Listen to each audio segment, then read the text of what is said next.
Alors, bien d'abord, bonjour à toutes et à tous. Alors, quand on parle d'agile, souvent... Je ferme la porte, non ? Quand on parle d'agile, souvent, on a tendance aujourd'hui à parler de Scrum. Donc, c'est ce qu'on va faire dans cette session. Je vais vous faire découvrir Scrum, pour ceux qui ne connaissent pas encore. Pour ceux qui connaissent, eh bien, j'espère que je vais leur permettre de voir Scrum sous un regard un petit peu différent. Donc c'est une session de découverte aujourd'hui. Voilà. Alors, un petit mot d'abord, bien qui je suis et pourquoi je suis là. Avant ça, oui, d'abord. Merci les sponsors. Je tiens beaucoup à remercier les sponsors parce que c'est... J'étais moi-même organisateur d'événements et je sais pertinemment que sans sponsor, eh bien, c'est tout simplement pas possible de faire des événements. Donc, un grand merci à eux. On voulait remercier tout à l'heure. Je vais remercier encore. Voilà. Alors oui, je vous ai dit que je vous parlerai de moi, qui je suis et pourquoi je suis là. Alors, pourquoi je suis là? Là, voilà. Je suis canet, maintenant je travaille à Paris et je vis à Paris, mais je suis canet et je resterai canet.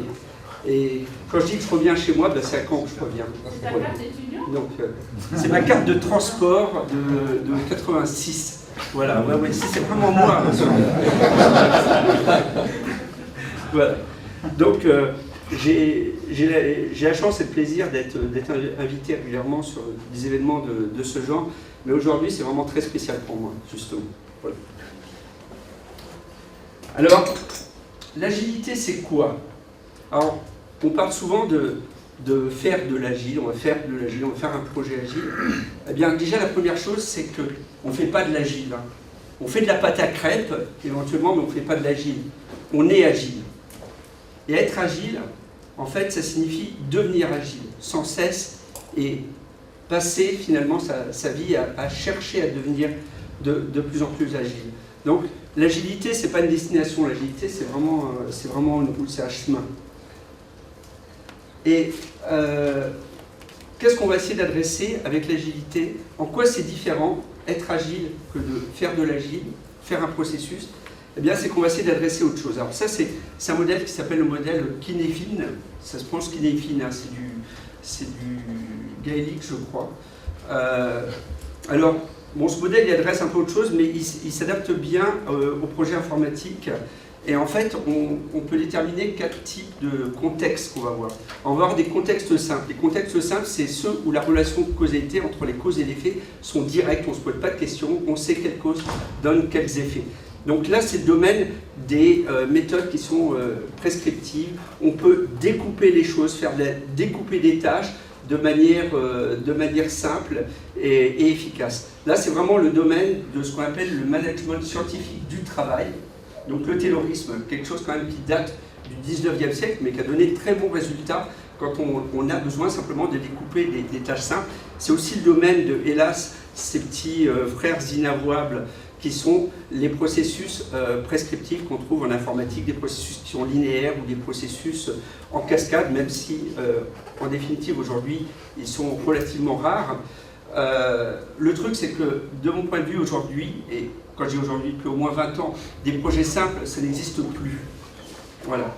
Alors ensuite, on a le domaine des projets compliqués. Des projets compliqués, c'est quoi? C'est des projets où la relation de cause à effet demande une analyse. On peut les trouver, mais c'est pas direct.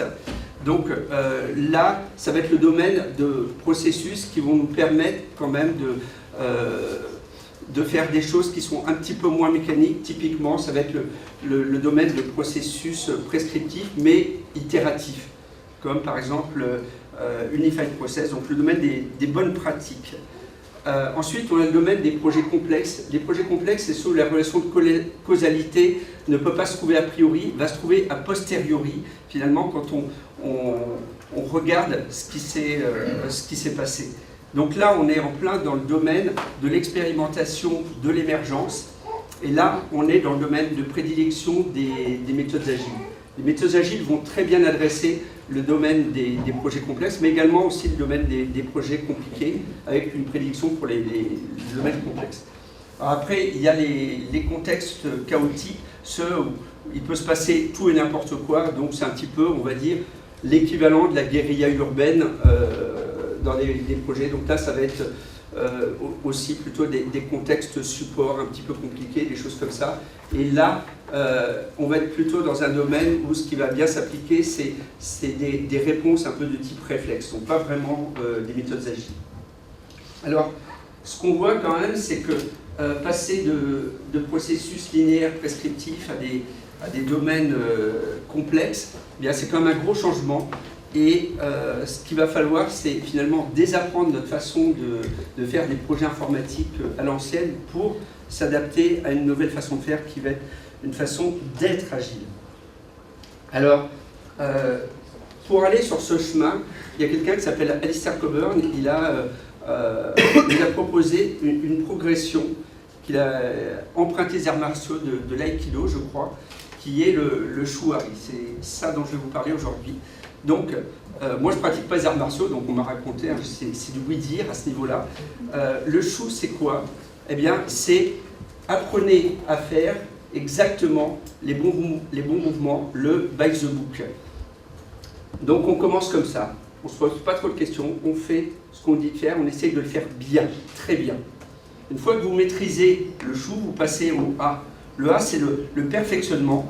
Vous vous détachez du by the book pour commencer à faire des variations, à enrichir votre façon de faire. Et quand vous êtes passé au stade ultime, le riz c'est la maîtrise. Et là, vous détachez des règles, vous inventez votre façon de faire, vous allez inventer votre façon d'être agile. Alors, quelle est la relation avec Scrum? Ce que je voudrais vous montrer aujourd'hui, c'est que Scrum est vraiment adapté à nous accompagner dans ce voyage agile, depuis le chou jusqu'au riz. Et moi, c'est ce que j'aime bien dans Scrum. Scrum, parfois on critique, on dit c'est un petit peu des fois je l'entends, hein, on dit c'est l'agile pour les nuls. Eh bien non, pas du tout. L'une des vertus méconnues de Scrum, c'est qu'il peut vous accompagner aux différentes étapes de votre maturité agile.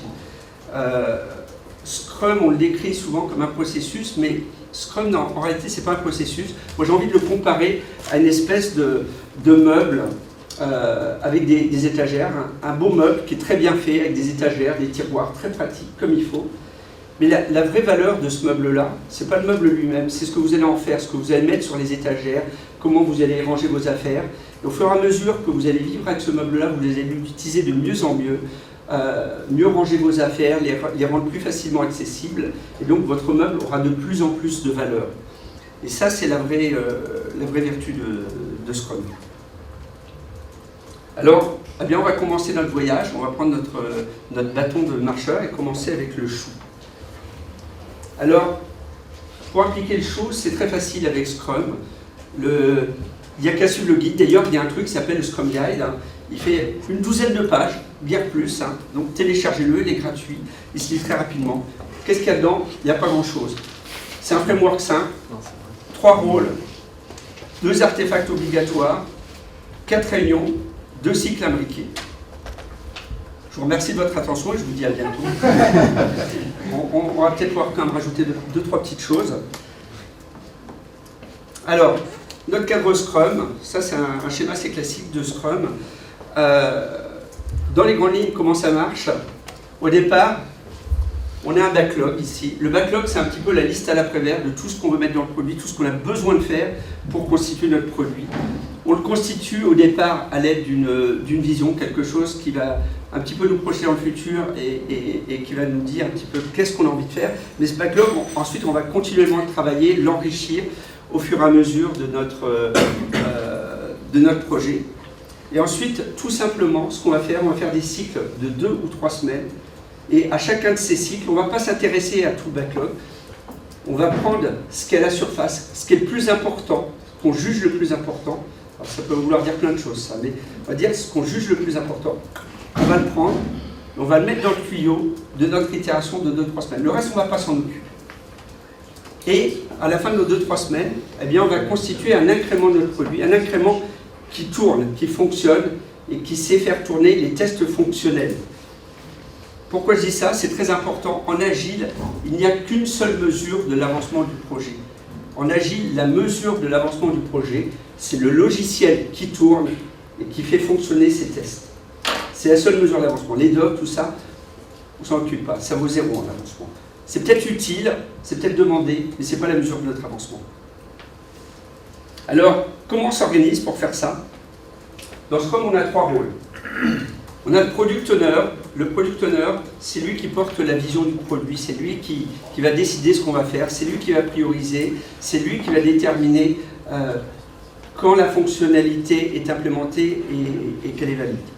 On a le Scrum Master, comme son nom l'indique, c'est le maître du Scrum, c'est lui qui va guider l'équipe sur la voie agile, qui va prêter attention au fait que, eh bien, on sort du sentier ou pas. C'est également un facilitateur, c'est lui qui va mettre ce qu'il faut dans l'équipe pour les aider à collaborer, à travailler ensemble. Et puis il va être aussi un protecteur de l'équipe, de manière à ce que les membres de l'équipe puissent se focaliser sur leur travail et le moins de perturbations possible. Le troisième rôle, c'est membre de l'équipe. Alors en Scrum, on n'a pas d'architecte, de concepteur, DBA, etc. Ça ne nous intéresse pas vraiment en Scrum. On a une équipe, et dans cette équipe, on a toutes les compétences qui sont nécessaires pour pouvoir réaliser ce produit. Si on a besoin d'expertise UX, on a de l'expertise UX, on a besoin d'expertise DBA, eh bien, on a ce qu'il faut. Mais dans Scrum, on ne se préoccupe pas de savoir qui possède telle compétence, comment elle interagit avec telle autre. L'équipe est auto-organisée, elle possède simplement en son sein les compétences dont il y a besoin. Alors, précisément, j'ai parlé de ces itérations, de ces sprints, comment ils fonctionnent. C'est assez simple. On débute par un planning meeting. Le planning meeting, c'est un petit peu notre plan d'action de l'itération à venir. On va prendre les fonctionnalités qu'on a décidé de réaliser dans ces 2-3 semaines. On va comprendre ce qu'elles sont. On va décider de la manière dont on les met en œuvre, découper tout ça en tâches. Et on sort de là avec un plan d'action pour nos 2 ou 3 semaines. Ensuite, tous les jours, l'équipe va s'organiser, s'auto-organiser pour réaliser les fonctionnalités en commençant par les plus prioritaires, en terminant par les moins prioritaires évidemment. Elle va se réunir tous les jours pour un daily stand-up qui fait 12-15 minutes et c'est le moment de synchronisation de l'équipe. On regarde un petit peu où on en est, on regarde si quelqu'un a besoin d'aide, si on doit rajuster notre plan d'action, réajuster éventuellement notre périmètre. Voilà, et on progresse comme ça jusqu'à la fin de l'itération. La fin de l'itération, c'est quoi? C'est un sprint review qui consiste essentiellement en une démonstration du produit, pas seulement au product owner. Le product owner était là toute l'itération, donc à la limite, ça l'intéresse même pas tant que ça, cette démonstration, mais tous les gens qui sont autour, qui peuvent être intéressés par le projet et qui veulent savoir comment les choses avancent. Et on va recueillir leur feedback, utiliser leur feedback pour avancer sur l'itération suivante. Notre itération se clôt par quelque chose qui est important. Jean-Luc en a parlé ce matin en ouverture, c'est la rétrospective. On regarde comment on a travaillé sur cette itération et on réfléchit, on regarde comment on peut s'améliorer, qu'est-ce qu'il faut arrêter de faire, qu'est-ce qu'il faut continuer de faire, qu'est-ce qu'il faut améliorer. Voilà. Alors, dit comme ça paraît super simple, Scrum, et c'est décrit très simplement. Par contre, sa mise en œuvre, en fait, elle demande beaucoup de doigté, elle n'est pas si simple que ça, et on a quand même largement de quoi se prendre les pieds dans le tapis. Alors justement, qu'est-ce qui peut arriver dedans? Alors, j'ai fait un petit best-of des galéjades que j'ai pu rencontrer sur divers projets. Donc, allons-y. Le premier, je l'ai appelé le mini-V. Le mini-V, c'est quoi? C'est les gens qui vont dire « Ah d'accord, on fait une itération de 2-3 semaines, donc on va faire une première phase de quelques jours d'analyse, puis ensuite on va faire de la conception, on va faire notre implémentation, et puis on fait nos tests à la fin. » Si les tests ils foirent, je ne sais pas ce qu'on fait, parce que là, c'est toute l'itération qui passe à la trappe. C'est pas comme ça qu'on fait en Scrum. L'idée, c'est vraiment de travailler de manière incrémentale, même à l'intérieur de nos itérations. Certains d'entre vous, j'espère, seront dans cette salle tout à l'heure et pourront voir avec Géry comment on procède pour faire ça en appliquant ce Carpaccio Game. Et donc, le principe vraiment de l'itération en Scrum, c'est qu'on se focalise sur des stories qui doivent durer au maximum quelques jours et on construit le produit de manière incrémentale. On s'adosse à notre plateforme d'intégration continue pour voir notre produit avancé, le voir passer des tests techniques et aussi des tests fonctionnels. Mon deuxième, c'est le syndrome, c'est fini, il n'y a plus qu'à passer les tests. Alors, ça, c'est souvent les types d'organisations où on se dit « Ah oui, mais les testeurs, on ne peut pas les mettre avec les développeurs, sinon ils vont tricher, on ne peut pas être jugé parti, etc. » Enfin, on a tout un tas de variations sur ça. Donc, du coup, les développeurs, ils développent, comme on dit techniquement, comme des bourrins. Et une fois qu'ils ont fini, on a fait du code, et puis ensuite, on va voir que ça passe les tests. Que dit l'Agile à propos de ça? Que dit l'Agile sur la valeur de votre itération? Vous avez vomi du code, vous ne savez pas ce que ça vaut d'un point de vue fonctionnel, ce que ça fait. Il n'y a pas de test, donc on ne sait pas ce que ça vaut. Eh bien en Agile, je vais vous dire ce que ça vaut. Ça vaut 0. Votre itération vaut 0. Elle ne vaut pas 53,4%, elle vaut 0. En fait, non, pas tout à fait 0 d'ailleurs. Parce que vous avez produit du code, ce code il va être dans l'intégration continue, s'il y a besoin de faire des modifs, eh ben, ça va alourdir toute votre base de code. Donc en fait, ce que vous avez fait dans votre itération, ça ne vaut pas 0, c'est une valeur négative. Voilà. Donc, je fais du code et ensuite, je vais le tester après. C'est en clair. C'est pas de l'agile. En plus, il y a d'autres syndromes par rapport à ça. Je pourrais vous en parler plus tard si vous avez envie. Alors, un truc aussi assez marrant, des fois, comme je suis consultant, je fais des avant-ventes. Et on a le syndrome de ce qu'on appelle le Scrum Bot. Alors en anglais, c'est plus rigolo, Scrum Bot, parce que ça fait un jeu de mots un petit peu grivois. On entend des phrases comme ça qui nous déclenchent des petits automatismes quand on est consultant. C'est des gens qui arrivent et disent « Oui, alors on a adapté Scrum à nos besoins » ou alors « Oui, on a essayé de prendre le meilleur d'eux », etc. Alors souvent, en réalité, qu'est-ce que ça veut dire? Ça veut dire eh ben, « J'ai pris ce que j'avais avant, puis j'ai sorti ma peinture agile, et puis j'ai tout déguisé. » Donc, le gars qui était à moi, maintenant il s'appelle Product Owner. Mon cahier des charges, maintenant, ça s'appelle un backlog. Et puis, bon, ouais, on fait des itérations, quoi. Alors, souvent, c'est comme avant, mais en fait, c'est même généralement un peu pire parce qu'ils disent, en fait, on a le même processus qu'avant, mais comme on fait de l'agile, eh ben, on peut tout changer tout le temps, mais on change tout le temps avec un processus qui ne permet pas de tout changer tout le temps, en fait. Voilà. Donc ça, faut pas non plus. Truc marrant, si le mode rush. Alors ça, celui-là, il est assez amusant parce qu'en fait, le problème du mode rush, c'est que il vient pas du management, celui-là. Le problème du mode rush, il vient des équipes de développement elles-mêmes. Par le passé, moi, j'ai été directeur de projet et j'ai pu voir comme ça des équipes qui, elles ont des itérations de 2 semaines ou 3 semaines, elles sont obligées de mettre plein de choses. Et ils finissent ces itérations complètement dans le rouge, à faire des journées de 12 heures ou plus, et puis à bâcler évidemment ce qu'ils ont fait.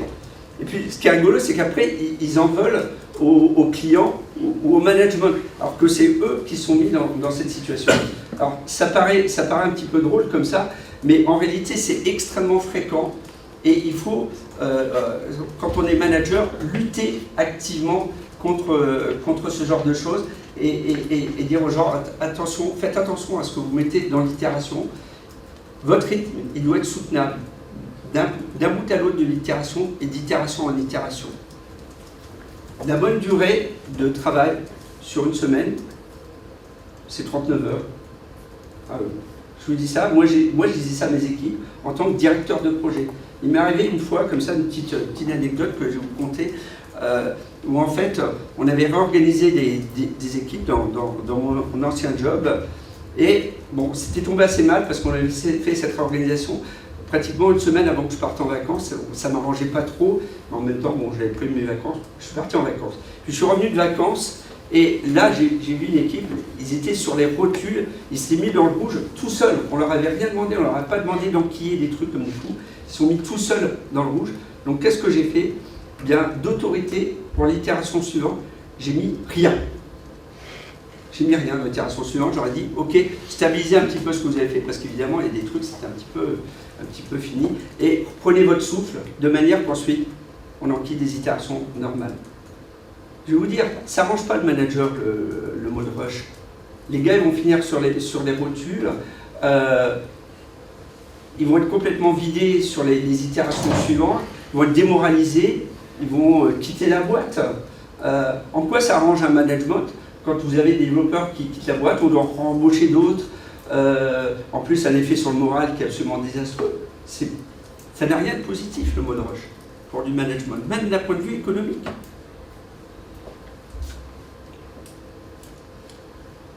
Classique aussi, des stories trop longues. Là encore, je peux que vous conseiller d'aller à l'atelier Carpaccio.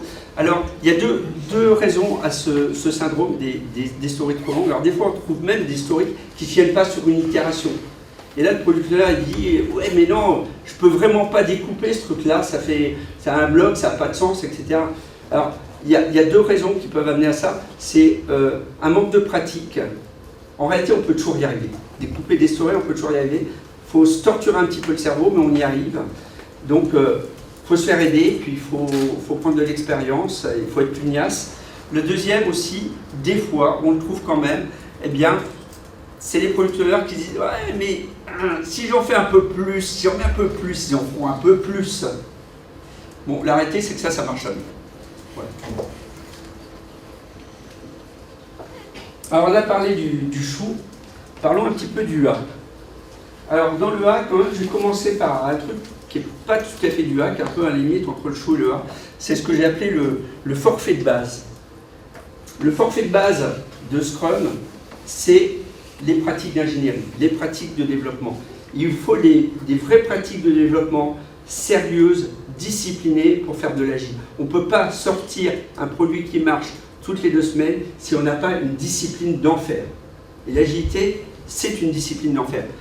Donc, je dirais le standard, c'est d'emprunter des pratiques d'ingénierie à une autre approche agile qui s'appelle l'extreme programming. Les deux se marient très bien ensemble.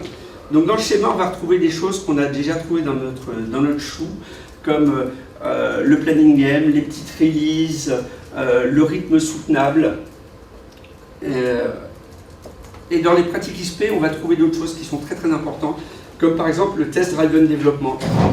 Le fait d'écrire nos tests techniques avant le début du développement, qui va de pair avec le refactoring, le design simple, le fait de faire une conception aussi simple que possible, et ça s'imbrique également aussi très bien dans les pratiques d'intégration continue. Aujourd'hui, c'est devenu un petit peu un standard. Et j'ai envie de poser la question, là, qui ne connaît pas l'intégration continue ici? Voilà, tout le monde connaît, quoi. C'est devenu... Non, quand même. Voilà. Mais l'intégration continue, c'est perpétuellement mettre ensemble tous les bouts de code, faire tourner ça, compiler, jouer les tests.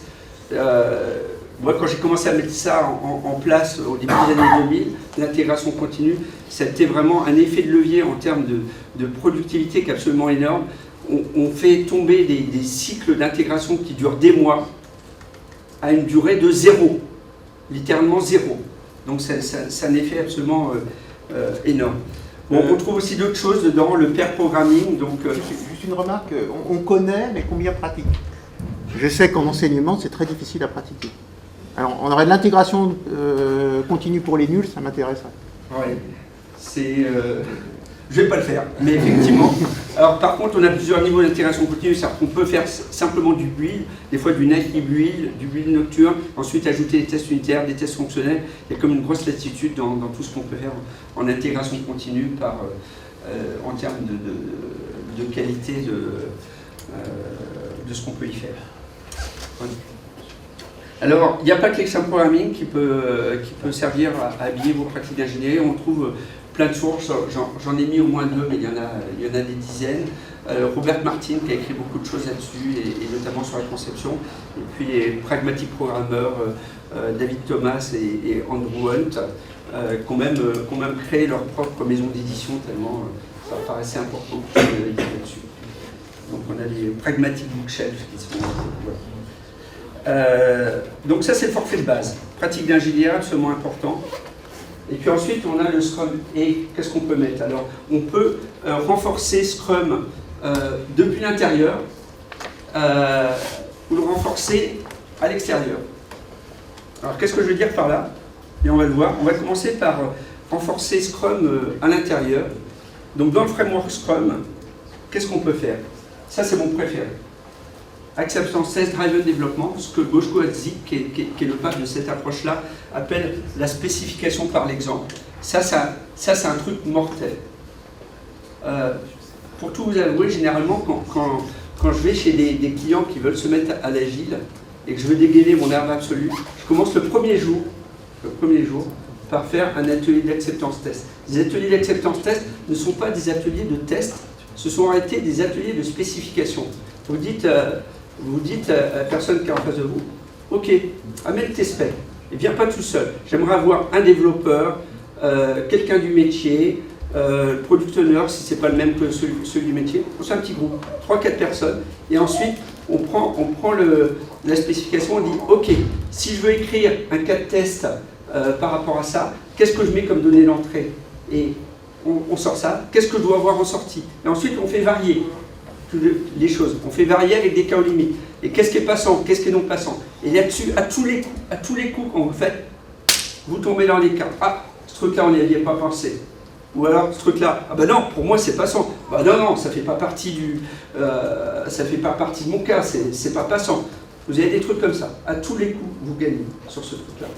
L'effet de cette chose-là est triple. D'abord, vous solidifiez d'une manière terrible vos spécifications.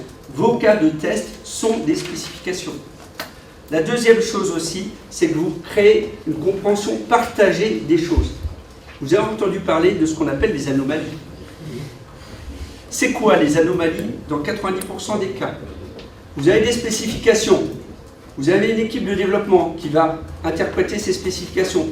Vous avez une équipe de test qui va interpréter ces spécifications. Vous avez un delta d'interprétation, ça s'appelle une anomalie. Vous mettez tout le monde ensemble à travailler sur les cas de test, c'est que, je ne vais pas dire qu'on élimine les anomalies, vous allez ne pas leur donner naissance. Bon, il va en rester un peu quand même, 90% vont tomber à la trappe, ne vont pas exister. C'est un truc absolument terrible. Et le dernier truc, c'est qu'une fois que vous avez vos cas de test, avant même de commencer à travailler, les développeurs ont leur contrat. Un vrai contrat. Ils ne sont pas obligés d'interpréter. Ils savent qu'ils ont terminé de développer quand tous les cas de test se passent. Alors, quand on parle des spécifications, généralement on parle dans le monde agile d'un truc qui s'appelle les user stories. Et puis, le product owner, ce qu'on lui dit généralement, il dit ok, tu vas saisir un user story. Donc il vient avec son petit calepin sous le bras et lui dit à l'utilisateur de quoi tu as besoin, qu'est-ce que tu veux. Bon, c'est pas mal. Bon, on a moyen de faire beaucoup mieux. Il existe beaucoup de pratiques sur la qualification, la capture du besoin, la collaboration avec l'utilisateur pour identifier le besoin. Certaines viennent du monde agile, certaines ne viennent pas du monde agile et sont pourtant excellentes. Le domaine de la gestion des exigences, c'est un domaine qui a plusieurs dizaines d'années d'existence. Là, j'ai passé 2-3 heures à identifier un petit peu ce que j'avais dans mes bouquins, de mes collections de 3E software. Voilà. Donc, si vous êtes product owner, ouvrez-vous un peu les yeux, vous n'arrêtez pas aux user stories. Il y a plein de choses à connaître qui peuvent améliorer vos pratiques. Alors, j'ai choisi cette photo exprès. Je parle du pouvoir des jeux. En ce moment même, il y a cette personne-là qui est en train de faire une session parallèlement à la mienne. C'est pour ça que j'ai choisi cette photo. Et le pouvoir des jeux, c'est un truc absolument terrible. On aime bien jouer en agile. Enfin, depuis quelques années, de plus en plus, on aime bien jouer. On a deux types de jeux en agile. On a des jeux pour apprendre, pour comprendre nos pratiques agiles, pour arriver à s'en imprégner. On a des jeux pour faire aussi, qui nous permettent de dégager une vision, de prioriser des choses. Les jeux, c'est quelque chose qui est vraiment intéressant à plusieurs titres, mais surtout parce que c'est quelque chose qui engage réellement le participant. Plus que des workshops ou des choses comme ça, eh bien, l'aspect ludique, ça parle au moins à beaucoup d'entre nous, et il y a un aspect engageant, on sort des choses formidables quand on traite les choses par le jeu. Le management visuel, alors ça, aujourd'hui, ça fait presque partie du forfait de base. plutôt que d'utiliser des outils informatiques où vous allez avoir tout votre plan de projet qui va être enfoui dans un ordinateur, mettez votre management, votre suivi de projet au mur. Un effet immédiat quand on met des choses au mur, c'est qu'on crée des conversations. Les gens viennent devant, posent des questions, discutent entre eux. Et alors, si vous faites du management visuel, il y a un truc que je vous engage à ne pas faire, c'est d'envoyer du reporting au management, vous savez, aux top managers qui sont en haut. Essayez de vous débrouiller pour ne pas leur envoyer de report. Faites-les descendre, il faut qu'ils viennent, il faut qu'ils aillent voir les murs, il faut qu'ils aillent parler aux gens qui sont sur les projets, qui sont à côté des murs, créer des conversations, qu'ils comprennent ce qui se passe. En ligne, c'est ce qu'on appelle le Gemba Gembuchu, le management en allant voir ce qui se passe sur le terrain. C'est important, c'est vraiment important. Il y a des choses intangibles qui se passent quand vous êtes là et que vous voyez ce qui se passe. Renforcer Scrum à l'extérieur. Alors, Scrum c'est cool, ça permet d'avoir une flexibilité, d'avoir de l'adaptabilité. Le problème c'est que si on l'enferme dans un carcan qui lui est complètement rigide, eh bien le résultat ne va pas être si agile que ça. Donc on s'aperçoit que Scrum il nous décrit vraiment l'agilité du point de vue du développement, mais comment faire pour contaminer cette agilité à l'extérieur. Alors, un premier step, qui est souvent engagé de plus en plus par les équipes, c'est de shifter de Scrum à Kanban. Je vous ai parlé tout à l'heure de réaliser des fonctions de manière incrémentale au sein même des itérations, des sprints de Scrum. Et il y a des gens qui poussent un petit peu le curseur de plus en plus, et c'est pas mal, pour se dire, bien finalement, plutôt que de faire des batchs de fonctionnalités au début de l'itération, de réaliser de manière incrémentale, pourquoi je ne ferais plus que de l'incrémental, user story par user story, donc passer du mode itération au mode flux, et finalement, au lieu de faire des planning meetings, on se dit qu'est-ce que je peux mettre dans mon itération, etc., eh bien, plus trop se soucier de cette question d'estimation finalement, et de se dire simplement, bien, dans mon flux, quand j'ai un slot de libre, eh bien, je vais mettre dedans ce qui me paraît le plus prioritaire. Aussi simplement que ça. Alors, de mon point de vue, ça se paraît comme assez bien avec du concept d'itération, parce que d'un point de vue humain, pour nous, c'est quand même plus facile d'avoir un certain rythme, une rythmicité, de se poser de temps en temps, de regarder ce qui se passe. On peut construire notre produit en flux et avoir une rythmicité d'équipe quand même au niveau des rétrospectives, au niveau de choses comme ça, qui soient itératives. Parce que être toujours en flux et se dire mon projet, il n'aura jamais de fin jusqu'à ma retraite, c'est un côté quand même un petit peu les boules, quoi. Alors, on peut agilifier aussi des choses en amont. Scrum nous dit qu'il faut prioriser le projet par la valeur. Ça veut dire quoi la valeur? Ça veut dire quoi? Il y a plein de dimensions à la valeur. La valeur, ça peut être qu'est-ce qui me rapporte le plus d'argent? Qu'est-ce qui me permet d'apprendre des choses sur mon client, d'apprendre des choses sur mon marché, de prendre une position importante sur mon marché, d'acquérir de l'expertise sur un domaine. Il y a plein de choses, plein de dimensions qu'on va retrouver ici, par exemple, dans ce... Ça, c'est un framework de marketing agile. Donc, vous voyez qu'il y a un nombre de cases absolument incroyable là-dedans. Bon, tout n'est pas forcément intéressant, mais en tout cas, on s'aperçoit que là où Scrum nous dit le PO se débrouille, ça peut quand même aller beaucoup plus loin que ça. Il y a une autre dimension aussi par rapport à cette définition du produit, c'est que souvent on parle du produit en termes de périmètre. Je pense que vous avez un peu l'habitude de ça, de dire c'est quoi le périmètre de mon produit. Mais il y a une autre manière de raisonner. Cette autre manière de raisonner, c'est de se dire ok, au lieu de parler du périmètre, je voudrais savoir pourquoi je suis en train de faire ce que je fais. Est-ce que je veux atteindre un certain chiffre d'affaires? Est-ce que je veux gagner une certaine viralité et avoir 1 million de followers sur mon produit? Pourquoi je le fais? Et subordonner ce que vous allez réaliser par rapport à votre objectif. Et du coup, itération après itération, vous allez faire des fonctionnalités, vous allez faire des hypothèses et dire, moi je pense que cette fonctionnalité, ça contribue à mon objectif. et à la fin de ça, dire « Ok, ça marche pas, ça marche, je vais persévérer, je vais en faire plus. Ça marche pas, je vais faire autre chose, ou je vais changer d'objectif. » Du coup, vous subordonnez le périmètre à l'objectif, au pourquoi. Alors dans Scrum, on vous parle souvent, on va augmenter la productivité de 700%. Quelle bêtise! Moi, je ne sais même pas ce que ça veut dire, ça. Si vous voulez avoir un effet phénoménal sur votre productivité, c'est ça qui va vous donner un effet phénoménal sur votre productivité. Comme le dit quelqu'un qui s'appelle H. Moria, en agile, on va essayer de maximiser la quantité de travail non fait. Là où on est plus productif, c'est en ne faisant pas des choses.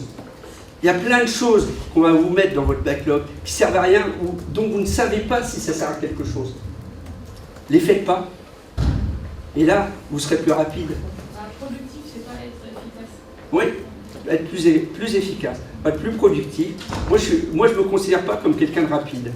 Mais je pense que je sais assez bien questionner les gens avec qui je travaille pour finir sur le fait de ne pas faire quelque chose. Et ça, c'est vraiment important. Croyez-moi, c'est vraiment important. Alors, on peut aller plus loin qu'agilifier la définition du produit, agilifier le marketing. On peut agilifier le business model. Donc, Jean-Luc vous a parlé tout à l'heure de Lean Startup. Lean Startup, c'est quoi? C'est la boucle agile englobant le business model. Où vous allez vous poser la question, est-ce que mon business model existe? Est-ce que mon marché existe? Est-ce que mon client est le bon client par rapport à ce que j'essaie de faire? On fait des hypothèses, on essaye et, comme on dit, on pivote ou on persévère dans ce qu'on fait. Donc là, c'est vraiment de l'agilité au niveau du business model, littéralement. Alors, on a parlé d'agilifier en amont, mais qu'est-ce qui se passe en aval aussi? Parce qu'on construit un produit, puis ce produit-là, il faut le passer en production à un moment donné. Je ne sais pas si vous avez l'habitude des gens qui gèrent les opérations, hein, c'est des ingénieurs système, vous savez, les mecs qui vivent la nuit, qui ne se rasent pas, etc. Et ces types-là, ils ne raisonnent pas tout à fait comme nous. Et eux, ce qui importe pour eux, c'est la stabilité. Et nous, on se ramène en tant que développeurs, on a fait des changements, on a un nouveau truc à livrer et tout. Et eux, ils ne vont pas du tout raisonner comme ça. Ils vont dire, ok mon gars, calme-toi. Notre plateforme, il faut s'assurer qu'elle est stable, il faut s'assurer au niveau de sécurité que tout va bien, etc. Et ils ont raison. C'est des gens hyper prudents. Même s'ils vivent la nuit et qu'ils ne se rasent pas, ils sont vraiment sérieux. Et on ne peut pas ignorer ces besoins qu'ils ont, cette vision qu'ils ont. Cela dit, eux non plus ne devraient pas ignorer nos besoins, le fait de faire évoluer tout le temps ce qu'on a. Donc ce mouvement DevOps, son but, c'est de faire travailler ensemble ces gens qui ont des visions et des besoins qui sont complètement opposés de prime abord et difficiles à concilier, et d'essayer de trouver un terrain d'entente. Nous, en tant que développeurs, on dit aux gens des opérations, ok, d'accord, tu ne veux pas mettre en production souvent, mais pourquoi? Quel est ton besoin par rapport à ça? Et on va essayer de l'adresser ensemble pour être capable de mettre en production souvent, quand même, tout en satisfaisant les besoins de rigueur, ceux qui sont vraiment importants pour toi. Donc les premiers qui ont commencé à faire ça, c'est les gens de chez Flickr.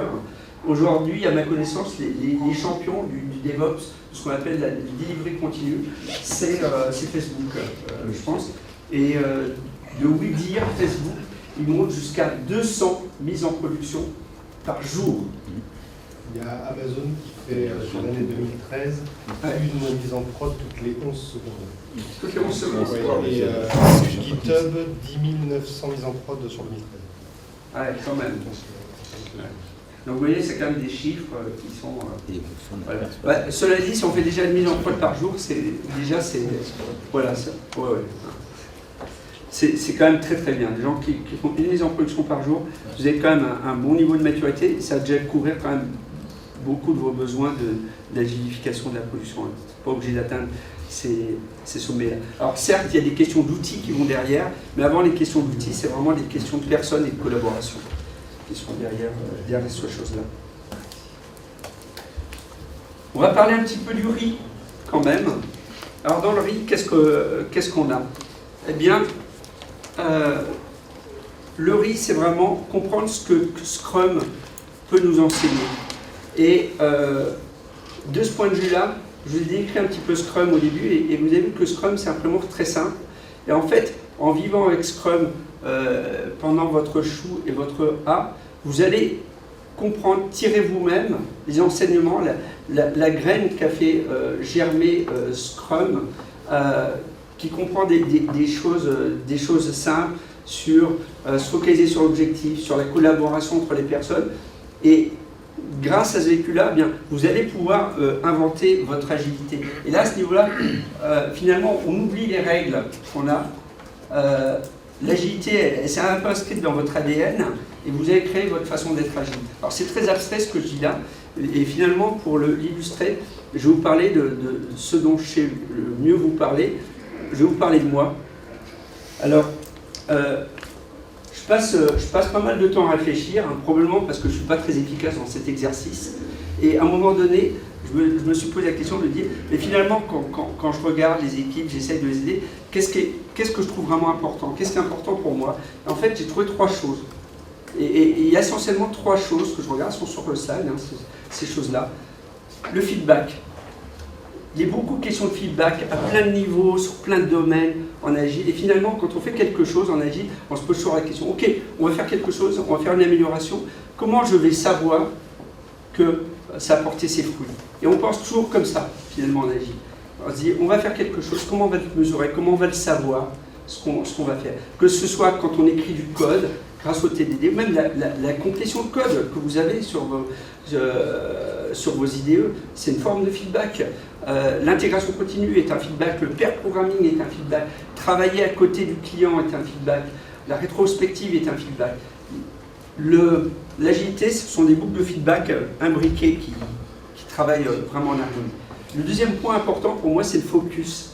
Et plutôt que de partir en pleine direction et se dire il faut ça, il faut ça, il faut ça, dire ok, comment je peux réduire mon champ de vision et pouvoir me focaliser sur quelque chose. Et quand je me suis focalisé sur quelque chose, est-ce que je peux me focaliser encore plus sur quelque chose? Donc pour la 3e fois, je vais citer l'atelier de Géry qui est complètement une question de focus. Et là encore, le focus, il va jouer à différents niveaux.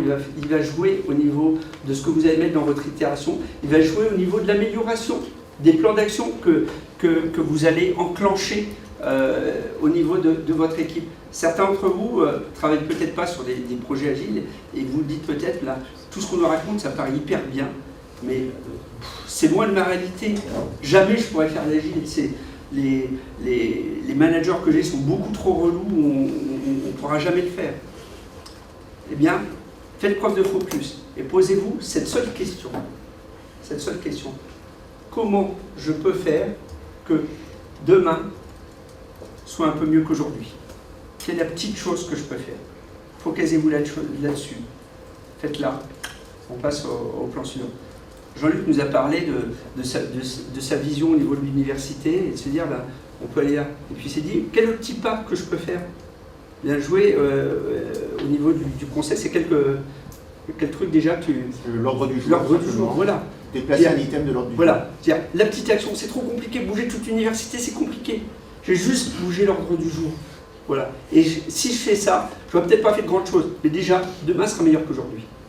Voilà, donc le focus. Le 3e, j'y tiens beaucoup et je regrette parce que ça fait la 2e fois que ça me fait le coup. Je ne peux pas aller à la session de Pierre Thibault parce qu'elle est en même temps que moi. Enfin, la 2e fois consécutive, je vais à la session en même temps que moi sur le plaisir au travail. Le plaisir, c'est un truc super important. Et pourquoi c'est super important? Encore une fois, on nous parle de productivité. On nous dit, ouais, il faut être de plus en plus productif, etc. Et comment on est plus productif, hormis le fait de ne pas faire ce qui ne sert à rien? Eh bien, déjà, il y a une méthode qui ne marche pas, c'est de fouetter les gens. Se dire, management, sois plus productif. Sois plus productif. Hein. Curieusement, ça ne marche pas. Par contre, si vous arrivez à tirer bénéfice des motivations intrinsèques des gens, des choses qui leur font briller les yeux, des choses qui feront que les gens, quand ils partent de chez eux le matin, ils vont se dire, waouh, qu'est-ce que je vais faire de passionnant quand je vais aller au travail, et qui ne vont pas se demander ce qu'ils vont manger le soir en rentrant, eh bien, vous avez des gens qui vont se donner pour le projet, qui vont donner le meilleur d'eux-mêmes sur le projet. Et c'est là où on obtient des résultats extraordinaires en termes pas forcément de vitesse de frappe au clavier, mais de bonnes idées, de choses qui portent vraiment. Le plaisir, ça fait vraiment partie intrinsèque des choses qui vont faire avancer ce que vous réalisez. Et puis, bon, je pense que c'est une bonne raison aussi d'aller au boulot. Hein. On doit aller jusqu'à la retraite elle a tendance un petit peu à reculer un petit peu longtemps. Si vous allez au boulot en reculant, vous allez attendre vos 65 ans, machin, ça va être dur hein, si vous ne faites pas plaisir. Voilà. Alors, est-ce qu'on peut faire de l'agile dans d'autres domaines que le développement logiciel? Oui, on peut. Un exemple, Wikispeed. Il y a des gens qui fabriquent des voitures en Scrum. Donc Wikispeed, le gars qui a créé Wikispeed, il a un nom, il ne s'invente pas, il s'appelle Joe Justice. Et il fait des itérations d'une semaine, je crois. Et il est capable de livrer des voitures customisées aux clients en 7 jours, entre la commande et la livraison, 7 jours. Voilà. Et il fait des daily stand-up à l'intérieur de son équipe de construction et de ses sous-traitants. Il fait des stand-up en remote à 300 personnes tous les jours sur ces choses-là. Donc c'est quand même quelque chose d'assez extraordinaire. Le point de départ de Wikispeed, c'était de créer une voiture, je crois, qui était capable de faire 100 miles avec 1 gallon de carburant. Alors, je ne sais plus c'est combien, 1 gallon, 6 litres 4. Voilà. Donc ils ont réussi leur challenge. Alors, au-delà de ça, il y a d'autres choses aussi sur lesquelles je voudrais vous ouvrir. C'est qu'on peut faire de la transformation agile avec Scrum. Comment agilifier l'équipe, agilifier une organisation? Eh bien, on peut utiliser Scrum pour le faire. Il suffit d'une chose, c'est de considérer que votre équipe, c'est votre produit. Et donc, à ce moment-là, vous allez faire un backlog. Qu'est-ce que je dois faire pour... qu'est-ce qu'on va faire plutôt ensemble? C'est une co-création, une agilification pour rendre agile mon équipe. Et on fait des itérations. Et on regarde ce que ça a donné, comment on doit modifier le backlog ensemble et avancer. Donc on peut faire l'agilification d'équipe en utilisant Scrum. Il y a des gens qui le font, chez nous il y a des gens qui le font. On peut le faire au niveau d'une organisation. L'organisation, c'est mon produit.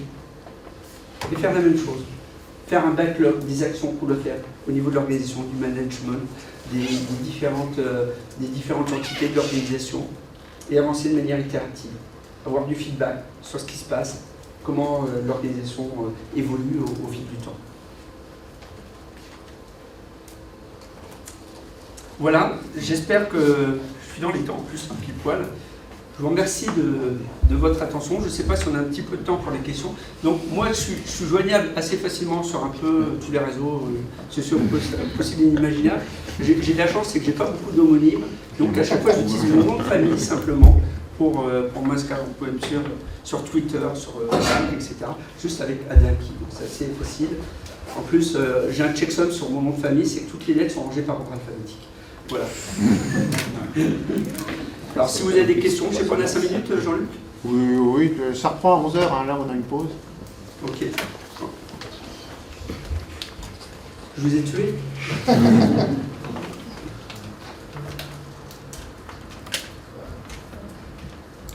Je rebondirais bien sur la question qu'a posée tout à l'heure. C'était comment on peut facilement... Alors, c'était une brique qui est importante, hein, c'est l'intégration continue. Ouais. Au niveau de cours de développement. C'est pas facile pour gérer le projet, de les mettre en œuvre, entre autres, parce que déjà, cette notion d'itération est difficile à mettre, puisqu'ils vont faire beaucoup de choses, et ils vont travailler sur leur projet, plus personnel. Ouais. Voilà. Est-ce que tu aurais des idées, est-ce que tu as déjà vu des choses qui se sont faites dans ce sens-là? Alors, pas tellement parce que je ne suis pas dans le domaine de l'éducation, mais à ce moment-là, si les étudiants ont peu de temps disponible dans la semaine, hein, eh bien, il faut moins charger les itérations. Donc, travailler beaucoup sur le découpage de ce qu'on va mettre dedans. Voilà. Alors après, au niveau des mises en place d'intégration continue, bon, ça dépend beaucoup de votre contexte et de vos contraintes logistiques. La mise en place d'un Jenkins, c'est pas quelque chose de spécialement compliqué quand on veut le faire de prime abord. Donc, encore une fois, tu vois, l'intégration continue, tu peux la faire en mettant juste le build dedans, par exemple.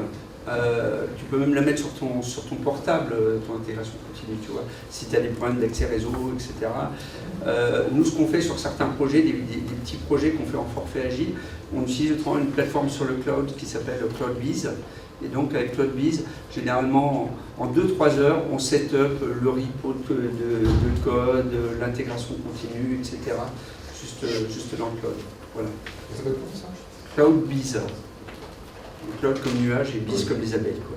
Voilà, tout collé. Et jusqu'à 3 personnes, c'est gratuit. Ouais. Voilà. Alors il y a des petites contraintes parce que du coup, au niveau des builds, tu passes un peu après ceux qui ont payé, quoi. Donc, et je crois qu'il y a une contrainte d'heures de build par mois. Mais pour les petits projets, tu dois passer, quoi. Après, peut-être des problèmes de firewall ou des trucs comme ça, je ne sais pas ce qu'il peut y avoir. Mais ça peut être une bonne solution pour le discours. Et là, tu parles de build, mais tout bêtement, l'exécution. C'est-à-dire que nous, on récupère souvent, je suis enseignant aussi, on récupère souvent des projets d'étudiants. On ne sait même pas quoi lancer. Ouais. On ne sait même pas quels sont les chemins, il n'y a pas de documentation. Alors, on n'en est même plus au stade de compiler, on ne sait même pas quoi lancer, quoi. Ouais. Alors, j'ai pas de réponse toute faite par rapport à ça. Par contre, ce que j'aurais tendance à dire, c'est qu'en termes d'architecture, quand vous faites des choses, eh bien, rendez vos architectures testables. Par exemple, même quand on fait aujourd'hui, je vois beaucoup de gens qui font ça, même ils font des web apps, eh bien, faire des web apps qui ont un main et qu'on peut lancer en ligne de commande. D'ailleurs, je parle de Jenkins. Jenkins, on peut le lancer en ligne de commande. Hein. On peut le faire, ça marche aussi. Et on peut le mettre dans un serveur d'application. Donc, c'est ça. Mais j'aurais tendance à dire presque, à la limite, invitez vos étudiants à ne pas faire de documentation de lancement, d'installation. Et à la limite, ça devrait faire partie du test, du packaging de ce qu'ils ont, que je puisse le lancer sans être obligé de rafistoler des trucs dans tous les coins, de setter des passes, etc. Eh bien, voilà. Et poser la question, est-ce que quand je lance le Java moins truc, Java moins jar, est-ce que je peux le faire? Oui. Oui, la remarque, ça devrait être tout bien.